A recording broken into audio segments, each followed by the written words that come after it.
उबलते पानी में चिकन डालें और कमाल देखें। ना ही ये चिकन का सालन है और ना ही चिकन बिरयानी, लेकिन जो भी बनेगा ना आपके घर वाले मज़े ले लेकर खाएंगे।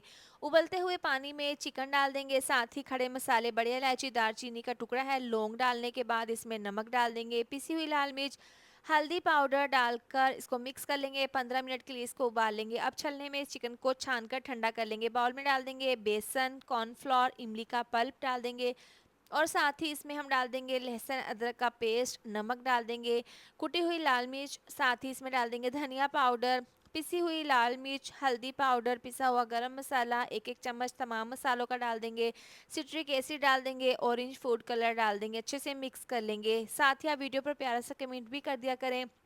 अभी ये मिक्सचर काफ़ी थिक है, थोड़ा सा पानी डालकर इसको मिक्स कर लेंगे। चिकन को बॉईल करने के बाद ठंडा कर लिया था। अब ये तमाम ये बोटियाँ इस तरह से मिक्सचर में डाल देंगे और इस तरह से इसको मैरिनेट कर देंगे। इसको रखेंगे 2 घंटे के लिए रेस्ट के लिए। इसके बाद इसके ऊपर सफ़ेद तिल छिड़क देंगे। पैन में ऑयल को गर्म करने के बाद इस तरह से ये बोटियाँ डालकर इनको फ्राई कर लेंगे। एक साइड से कलर आने के बाद इसकी साइड को चेंज कर देंगे। दोनों साइड से अच्छे से ये बोटियाँ फ्राई हो गई हैं और इस तरह से स्ट्रेनर के ऊपर इनको हम निकालेंगे। बाकी तमाम इसी तरह से फ्राई कर लेंगे।